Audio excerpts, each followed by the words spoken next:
Isa sa mga pangarap ng karamihan ng mga Pilipino ay ang makabili ng sarili nilang bahay. May mga kakilala ko hindi nga sarili pero bahay para sa mga magulang nila. Pero paano mo malalaman kung handa na ba yung pera mo? How can you check if you can afford to purchase a home? Today, magkakaroon tayo ng mga computation and checks to see if you can really afford to apply for that home loan at hindi ka mahihirapan sa pagbabayad ng amortization. I-check natin ang cash flow ninyo para mas maging confident ka na hindi mareremata yung bahay mo. So let's start.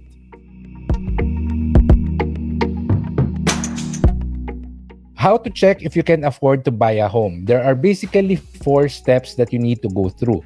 The first one is to check your monthly savings.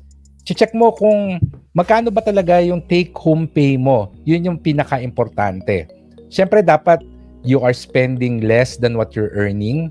How much are you saving each month? Magkano yung naitatabi mo? Ideally, you should be able to save at least 30% of your salary. Mas mataas, mas maganda. Pero kung mas mababa, I will say na baka mahirapan ka sa pagbabayad ng monthly amortization. Anyway, so if your monthly salary is 100,000, then you should be saving at least 30,000 pesos per month. Bakit importante ito? Kasi yung 30,000, yun yung gagamitin mo para sa monthly amortization mo. Mahirap kasi yung magtitipid ka para mabayaran mo yung monthly amortization. Mas maganda na na-establish mo na yung habit na ganito kalaki yung nasisave mo every month para yun na lang yung i-allocate mo sa pagbabayad every month dun sa loan mo. After discovering and taking note of how much you are actually saving every month, the second step is to know your target home. Magkano ba yung balak mong bilhin na bahay? How much is the total contract price of the property that you want to buy?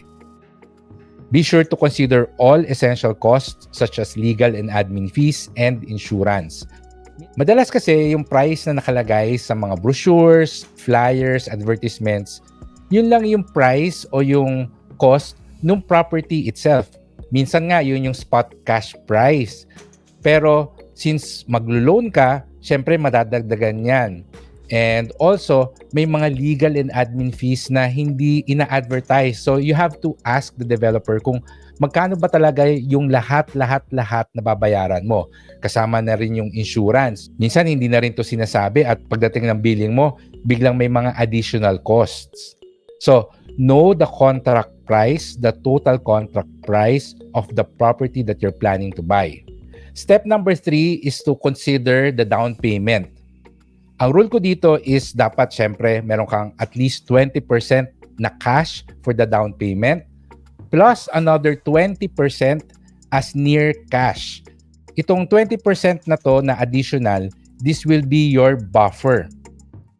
For example, kung meron kang target house na worth 5 million pesos, ang tanong is meron ka bang 2 million? Yung 1 million, which is the 20% of 5 million, yun yung down payment mo for the loan. Yung another 1 million, ito yung buffer fund mo. This will be something that can help you negotiate yung terms ng loan. Pwede mong gamitin as additional down payment para mapababa yung monthly amortization mo. Or you can also save that so that yung first few months or even years ng amortization mo, nakakatabi na yung pambayad. Plus, some unexpected costs, especially if you're buying a pre-selling property. Siyempre, minsan may mga gusto kang ipa-customize sa property mo. And sabihin na natin na in the future, meron kang pang cosmetic expenses dun sa bibilhin mong bahay. So, again, 20% as cash for down payment and another 20% as buffer fund. Ngayon, paano kung wala ka nung 20% na pang down payment? Then, sorry to say, you have to save more because you're not yet ready to buy a property. Paano kung meron ka nung 20% na pang down payment pero wala ka nung 20% na buffer fund? I would say that this is very risky and I would recommend na to just continue saving, save more because you're almost ready to purchase your home. Medyo tiyagain mo muna yung cash flow mo save for a few more months or even a year, and then revisit your finances to see if you can already afford to buy the house. For now, siguro, wag muna.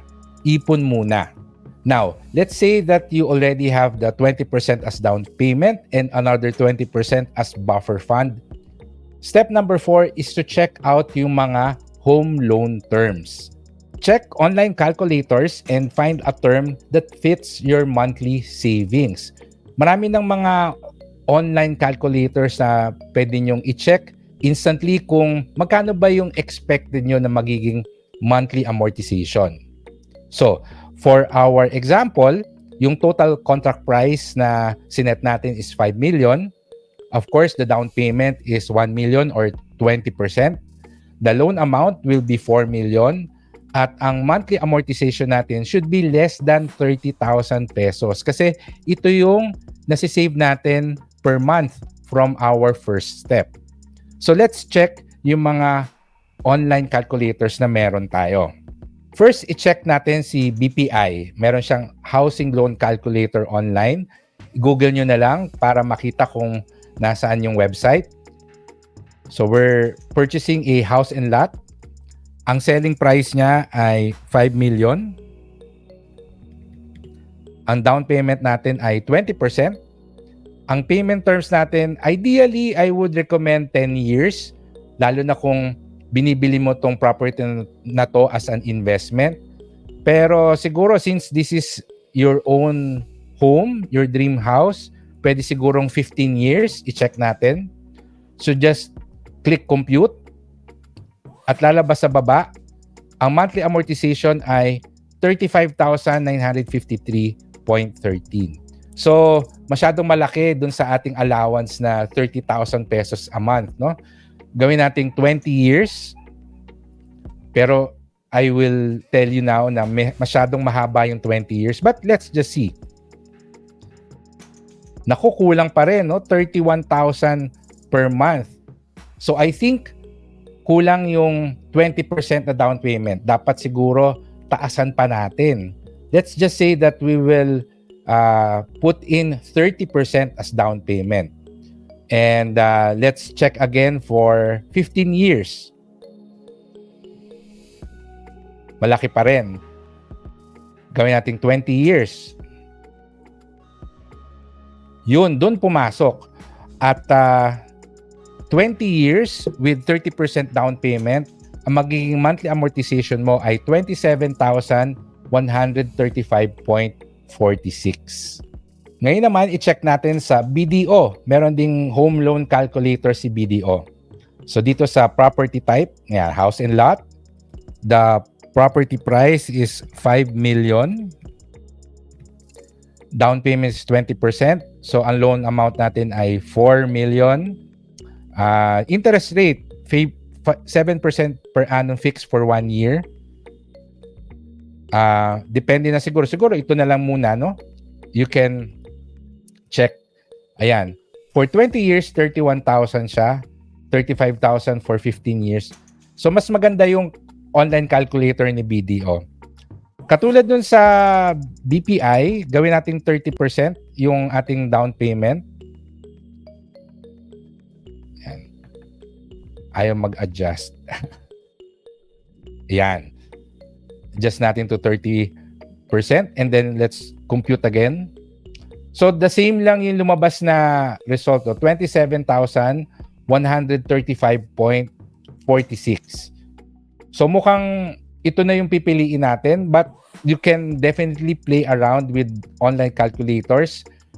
May mga iba pang mga banks or financial institutions na merong online calculators and you can definitely check them out also. Plus, dapat nagsha-shopping din kayo kasi may mga bangko wala silang online calculator, lalo na yung mga savings sa bank, yung mga medyo maliliit lang na bangko. I-check nyo sila dahil baka mas mababa yung interest rate nila. So anyway, dun sa research natin, na-discover natin na with our total contract price of 5 million, ang down payment natin ay dapat 1.5 million or 30%. So dito naging useful yung buffer fund natin. So the loan amount is 3.5 and ang magiging monthly amortization natin ay 27,135.46 for 20 years. Kung medyo nahaba kayo sa 20 years pero yan lang talaga yung term na papasok do sa budget ninyo, I would say na okay lang because you can always inquire do sa bank kung meron silang option to refinance yung loan mo, especially in the future kapag biglang tumaas na yung sweldo mo or bigla kang nakakuha ng windfall or additional na pera. So the question now is, okay ba sa'yo yung terms ng amortization nung loan na na-inquire mo? If yes, then you can go ahead and buy your dream home. So yun yung mga i-check mo kung kaya na ba ng budget mo na makabili ng bahay. So that's our topic for today and I hope ay natulungan ko kayo para i-check kung kaya na ba ng budget nyo na makabili ng dream home mo. If you like this video, then I hope you can give it a thumbs up and share it with your friends. And sana ay nakasubscribe na kayo sa ating YouTube channel, youtube.com/readytoberichyt. Hanggang sa susunod ulit nating video, goodbye, take care, and stay safe.